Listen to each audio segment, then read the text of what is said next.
Hey everyone, so this is part 2 of the CA journey with Lesego. I hope you guys enjoy it. I hope you guys are having fun and enjoyed the last episode. Let's keep diving in and let's hear what part 2 has in store for us. Sure. And how do you keep the patience, Lesego? Because I don't know, like sometimes, like with me, example, like I start a business and I'm like, okay, I know this has to take its baby steps and then grow and develop into something. Like how do you maintain that level of patience and not get frustrated or annoyed with yourself or with the process? How do you do that? I think environment matters. And I also think your network of people, and I mean entrusted people matter, because those days I think are inevitable. It's not that you're going to be patient throughout. And I'm not trying to sound like I'm someone that has it all figured out and every day I'm patient. I have like a community of accountability partners that I confide in and that remind me on those days where I am not the most patient to like, listen, remember why you are doing this. And I think what I just said now, your why is very important. When you keep reminding yourself of why did I start this business and what did I want to achieve? Sometimes our motives aren't the best. Sometimes if we are honest with ourselves and like, I wanted to start a business because it would be great to start a business. But what is the motive? you know, and sometimes it's like you have no business being in that business. And that's why maybe you don't have the patience to see it through because your motives are off. And now I had to like, Nisero, now this motive, do you really want LGC to pick up? And I'm like, yes, it's going to help disadvantaged kids. It's going to give people access to information. And then I come back and I pull myself towards myself and I go back to my environment, my accountability partners. I let them know where I am mentally, emotionally. I also take time off, because I think there's something to be said about that rest that we need to build into building businesses is you need to incorporate a time of where you're not doing it because the more you start doing it, it becomes like a job and it becomes so annoying and it becomes like, frustration, and you lose your passion throughout and your quality might also be impacted because you are impatient or you're frustrated. So I think incorporating rest throughout your building a business or wanting it to flourish is very, very important. Mm. And do you take that serious, rest? I do now. Like I'm forced to now because I'm like, hey, certain things of order. Again, I'm very biblical in the way I speak, right? So I'm just kind of like God even took a Sabbath day out of creation.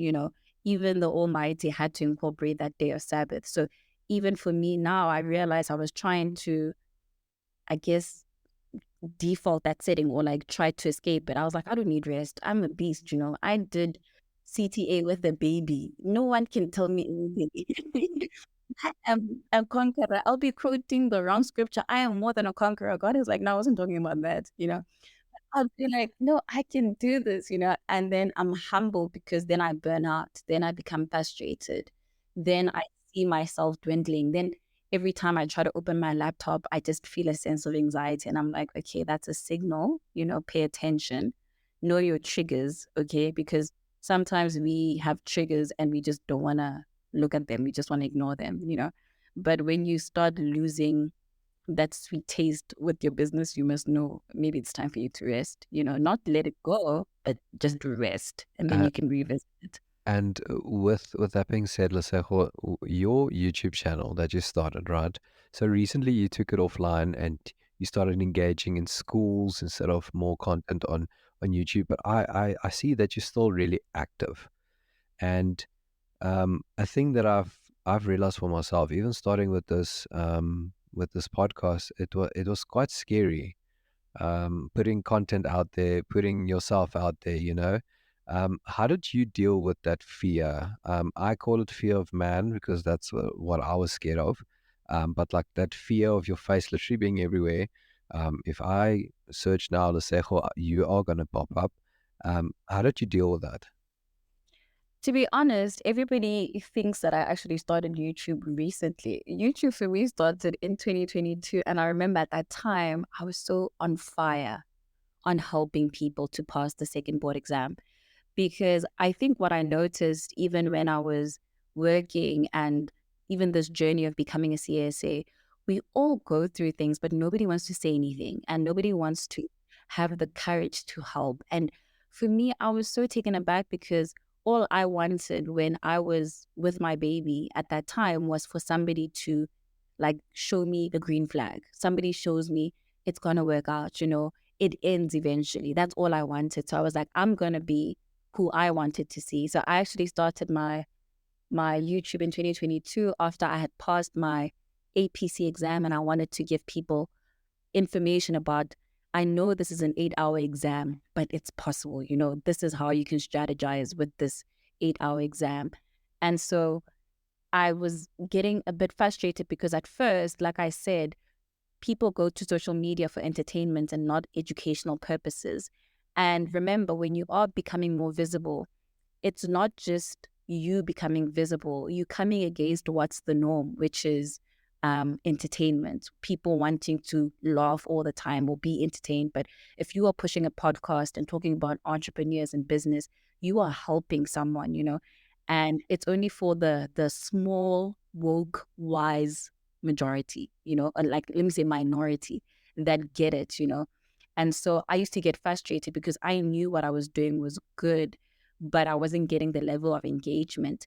The fear of man came very recently when things started picking up and I was becoming more visible. And it's as if people thought that it wasn't about the education aspect of it. It was about the entertainment, because you get people that obviously engage with the content because, oh my gosh, she's a CA, she's not bad looking, I'm so drawn to it. And I'm like, guys, but are you paying attention to the words? you know, are you listening to what's coming out of my mouth? And I think visibility is such a strange thing because people can put you on a platform, but at the same time, they can take you off of it. So I never try to think about, I'm doing it for visibility in that sense. If I become visible in my journey, what I pray over is to remain humble and my humility and protecting the cause, because we are doing good things with the work that we are trying to put out, right? With the content that we're putting out, with wanting to help, with wanting to build and encourage people and go against what standard entertainment. And our biggest challenge is staying authentic to the content, because we are competing with the entertainment side of it. We are competing with people that are distracting people, let me put it like that, and we are trying to edify and we're trying to build. So it's not easy, but visibility shouldn't be something that scares you from that front. But I think it's how to navigate that visibility so that you maintain yourself. So for you, your fiance is that person, like if you go back home, that's your safe space. I always tell myself who I am if somebody sees me on a video versus who my husband sees and my daughter sees. I am more I am more concerned about how they see me at home and how my family views me and that level of visibility, as opposed to my content and like how people respond to it, because I know my intentions behind it. So wait for um I can't wait for the result of what it would do out there and like eagerly wait for, did they like a video? Did they comment? Because it's a real thing, you want growth, you want them to interact, but at sometimes it's like you are coming against yourself because then that fear of man really does overtake you. Sure. I think you can officially put motivational speaker in your bio. I'm just putting it out there. You think I'm not No, right, no, no, Jeff? no, no, no. I don't think I know. Thanks, Jeff. So, so Lesego, you recently, 2024, and I've been tracking you on social media as well, and just checking the awesome work that you've been doing. You've been going to schools and talking about the CA route. Um, how has that been? Have you been focusing only on your hometown, Clarksdorp, or around about where you are as well, or what?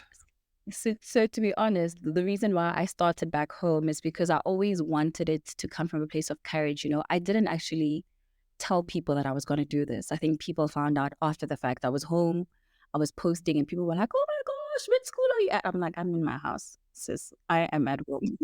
you know, because I think I wanted to make sure that what I was doing was true and I was familiar with back home. I knew that when I was in Klerksdorp, it would have maybe made my journey much smoother if I knew somebody that was a CSA and that told me this is the path. I wouldn't have gotten that shock after my third year and I thought I was working. So I wanted to equip people back home because I feel like that's where I started. And I'm slowly trying to expand into the Gauteng area because I am based in Joburg and I'm not familiar with the streets in Joburg, and I realized that territory is tough work, because you're planting seeds and you're teaching people and you're coming against a lot of other things of trying to eradicate poverty, trying to eradicate unemployment. Those are big things when you realize it's not just a talk. I'm not just going there telling them how great my life is. I am trying to change stats that matter. I'm trying to help my um my professional body get more numbers of a diverse group of people. And I'm also trying to make sure that people study for degrees that are going to secure them jobs at the end, that this degree, the CSA designation, it's sought after, whether it's nationally or internationally, people want this degree. So I went back home because that's my roots, but I'm hoping that I can go into more of the Joburg area. And to be fair, guys, I'm not as planned out as I may seem. I pray, like I wait for that vision to come, like, God, where are we going next? I'm like, which email am I sending now? Which area are we going to? Because like I said, it's territorial and you are also planting so many seeds and it takes a lot of planning. I remember in that week, I went home and nobody knew I was doing it. Legit, nobody knew. The only person that knew was my husband. And when I got home, I told them I had all these goodie bags because I was going to do like a giveaway for the school. And I had my laptop and I had my presentation. I even brought my equipment. They're like, "Why are you here? And what are you doing?" I'm like, "No, I'm going to go out to schools." And my friend was like, "What?" you know? I'm like, "No, guys, listen." They're like, "Is that it? Like, why didn't you tell us? We could have helped you." I was like, "No, guys, it was a God mission.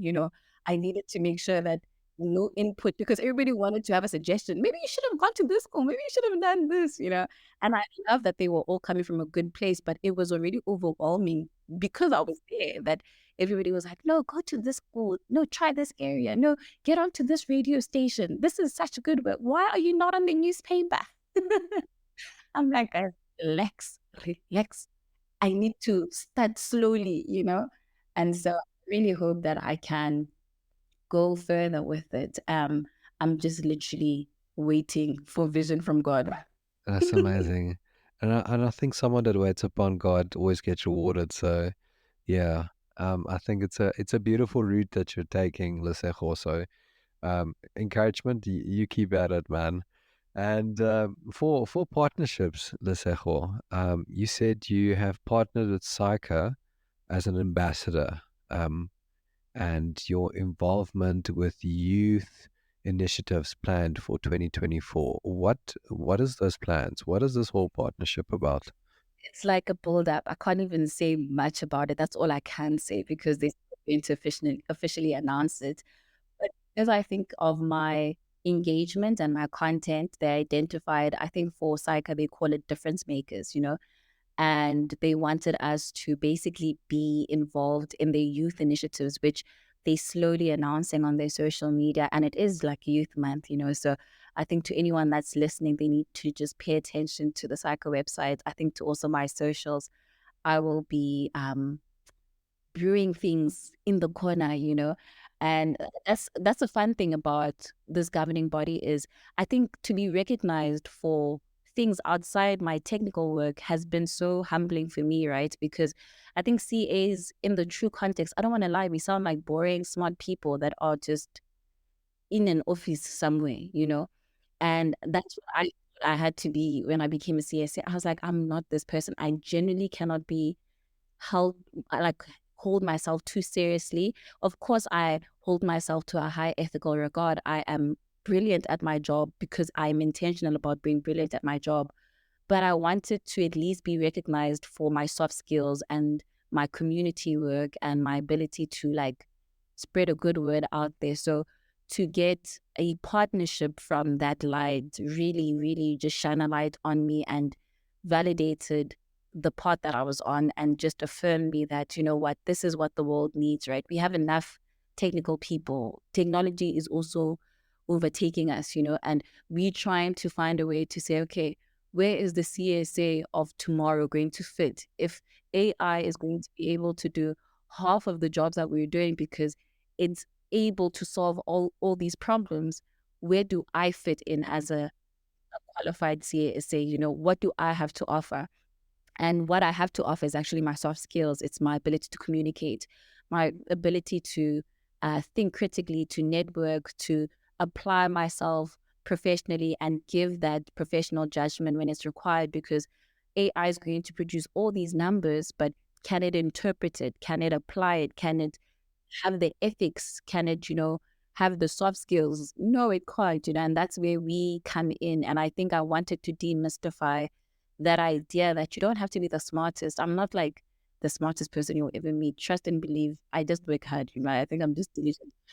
But one thing that I'm intentional about is my soft skills and wanting to make sure that I understand people. I know how to relate to people. I know how to read people. I know how to network with different types of people, not just people that look like me or sound like me, but how do I make an impact on a different community, somebody that was brought up with different values, how do I still show them that we can work in a boardroom and we can reach an objective together? That's my mission. And I'm hoping the youth initiatives that Psycho is going to partake in this year is going to be along those lines, but I know it will be. Sure. And I think to sum up what you were just saying, Lesego, is you want to be intentional with what you've been given, and you wanna sow the seeds that you've got in your hands. You're like, hey guys, let's sow these seeds and let's not be fearful. Let's take up that boldness that we've been blessed with, actually, and say, hey, listen, I've got these talents. Let's sow them, and let's reap and reward. Um, and it's being bold. Sometimes it's so daunting. I don't know. I think it's an identity thing. If or what do you think? I honestly believe it is an identity thing. And I think for someone that's listening, I want them to make sure that I am consecrated. I am reading my word like no one's business. I think my boldness comes from the fact that my word has kept me so strong in who I am. Sometimes when I step out, I don't step out in my person because I can't trust my person. I don't lean on my own understanding because I'm human. Of course, I'm going to mess up. I'm going to say something wrong, or I'm going to not achieve the things that I want to achieve because I'm flawed. But when I believe that I've got God's backing, when I leave my house in prayer and I go out into those schools, before I post on social media, I qualify it with God, and I think my faith backs up this confidence and makes sure that, like, you know what, your identity needs to be so rooted that nothing can come against the things that you're doing. And so for me, I work on my identity. I don't, if there's one thing that I'm also like making sure that it's built in, is reading my Bible and making sure that I leave fed, so that when I step out, because one thing people don't realize is we wait for the circumstances to align for us to act.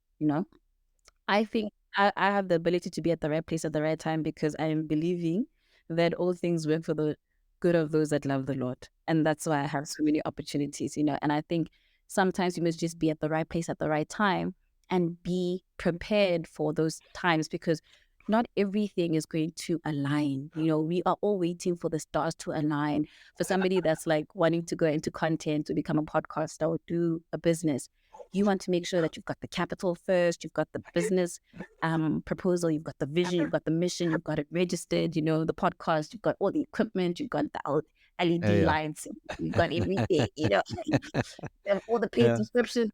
And yeah, sometimes you take yourself out of it because you are just waiting for every nook and cranny to be there Yeah. before you start. But sometimes in my identity, because I believe that all things are working for my good, I just go for it, and Yeah. I'm just kind of like, I'll see when I get there. Like if I get there, at least I would have learned something. What's the Yeah. worst that could happen? I fall and I learn and then I move on. Sure. That's awesome. So, Yeah. so Lesego, as like a newly started or new development of a business, Mm. you are a professional accountant, a Mhm. CA, and apart from just jump and do it and being strong and motivational and bold, what would you recommend as an accountant to get in order for your business? In order, in essence, not to go to jail. So I had a chat with an attorney, almost advocate, last week, and one thing she said to me is get your tax in order. Is that something that you back, or do you back something else? Man, man, man. I have this vision and I'm declaring it on this podcast. I told myself one day I'm going to build a school guard, and these are the lessons that I'm going to give. Number one, teach people taxes.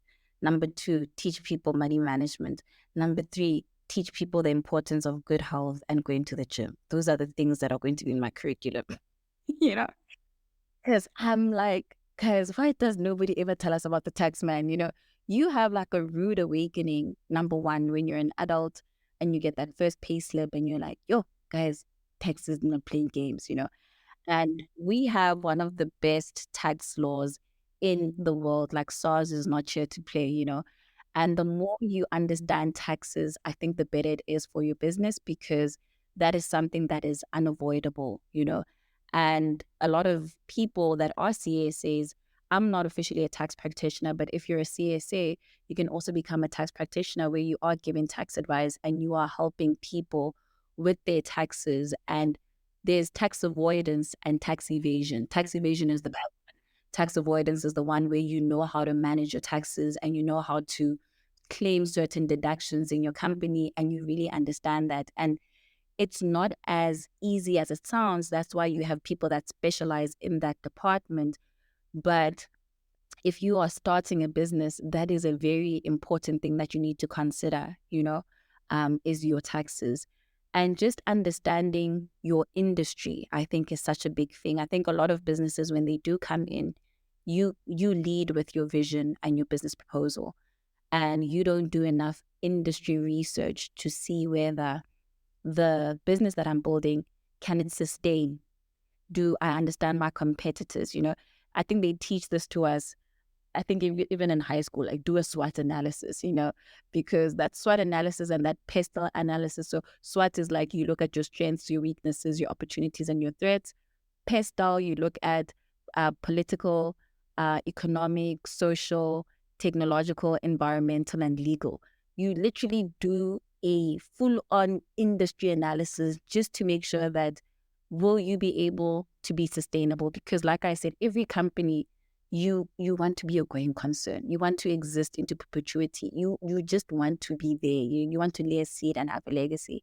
So things like industry research are key, understanding your audience or your target and knowing is there a market for this business, and because I think sometimes we think we have the best ideas as business owners, but then we realize we don't have a customer or like we need to give a service. At the end of the day, if you're a profit company, you need to be able to say, okay, am I selling a product or am I offering a service? And do I have people that are going to buy this product? Do I have people that are going to take into this service?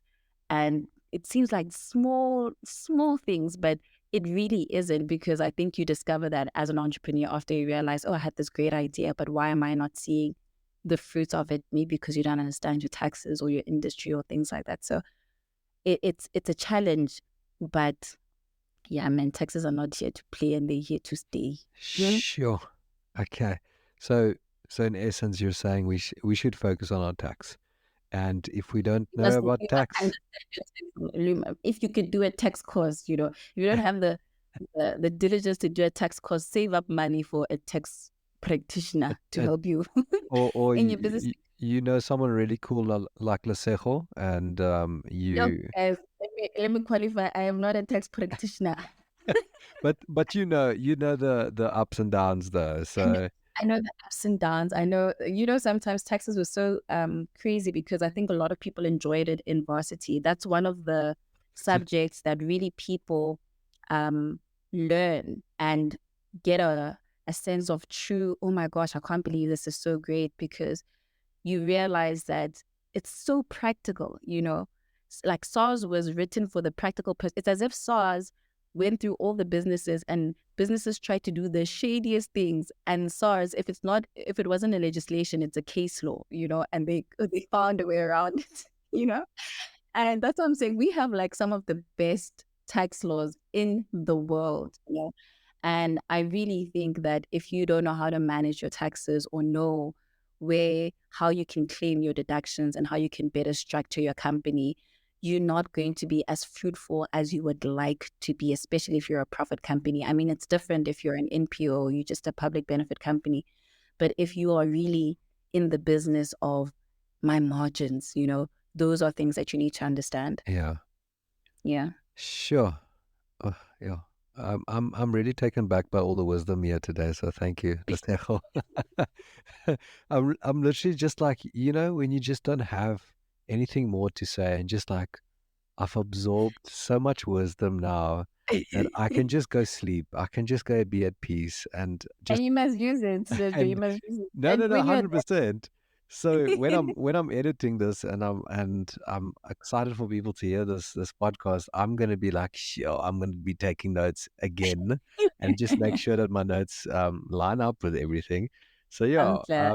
Lesego, just as we end up, firstly, I want to say thank you so much, and secondly, there is a question that we do at the end of the podcast, just Mm. from every previous person that I interview. And the last Mhm. question was from Hannah, which is a attorney, soon to be advocate, and she asked quite a nice question of, when you're awake or you find yourself awake at 2 a.m., what is the very first thing that you think of? Yo, God, must I pray against the spirit in the room? Why am I waking up at 2 a.m.? Yo, I kid you not. I'm just kind of like, I'm such a spiritual person. I'm just kind of like, no, there's no way I should be sleeping peacefully. I, Why am I up at 2 a.m.? But the one thing that I don't do is I don't check my phone because I think I'll psych myself up. But I really, really go into this. Why did I wake up? Am I supposed to be doing something? And then I'm trying to have these conversations in my mind about like something. If it woke me, it must leave now. I'm binding it. sure, okay, I become a spiritual warrior in that room already because I'm like, whatever woke okay, me up, it must go away.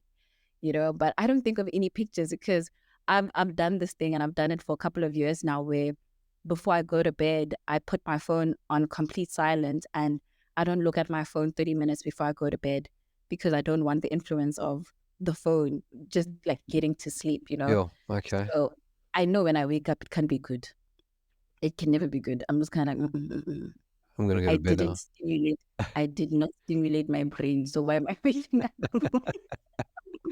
Okay, so you think of nothing and you go into spiritual warfare. Okay, Oh, warfare, let's go. Let's let's go, go. boys. And Lesego, what would you ask for the next person that's going to be interviewed? Ooh, I think the next person, it would be Can be if anything, hey? anything, let me see. Okay, I was asked this question yesterday, to be honest, and it was the toughest question, I think, for the season that I was in. But the question is, if you had to get anything in a limitless world, what would you ask for? And what would you ask for? Mm. I was like, damn, that's deep. Because really, that's a packed question. I was like, if you get it, you get it. Keyword being Sure, limitless world. I was like, damn. sure. Mm, That's mm. powerful. Yo, I need to check who I surround myself with these days because I need to start getting to your level. Sheesh. What are you guys asking each other, Sergio? Yeah, I don't know. Like I had some random questions. So I don't want to expose anyone, but go listen to the podcast and you'll hear. But like, I think the more we're growing, the more deeper we're getting into wisdom, knowledge, and intentionality, and the questions are just getting deeper. And I this more. one. Yeah, this is the deepest one so far. I was like, sheesh, yeah, that's deep, man. I like this. I didn't like that question. I was like, can I take a rain check? Can I answer you a little bit later? It's too deep. Yeah, I hope they don't say that to me. But Lesego, thank you so much for your time on the podcast today, and just for your wisdom, for your story, for your knowledge as well that you shared with us today. And we know that you're gonna have events and workshops. And yeah, if anyone is interested, just give a shout. You're gonna be Lesego's gonna be tagged in everywhere, literally LinkedIn, Instagram, and Facebook. And if there's events, you'll know about it for sure. So thank Yeah, you, Lesego. thank you so much, Sergio. This was so fun. And I really hope your listeners like benefit from it. And I really pray and hope that whether they are in business, attorneys, CAs, aspiring CAs, or anyone even in like a creative industry, please keep pushing. Don't give up. Your dreams are still valid, and you just need to make sure that you see it through and you believe in yourself. And I always tell this to my followers: read your Bible. That's all. Amen. Amen. Thank you so much, Lesego. Thank you everyone for listening, and we will catch you guys in the next one. Alrighty, bye. I just want to say thanks to everyone for listening, and I just want to encourage everyone just to subscribe, go to our social media pages, Instagram, LinkedIn, and if you guys are keen on booking a call with us to do a session with us and just have good chats, book a call on our Linktree link, and see you guys in the next one. Thanks.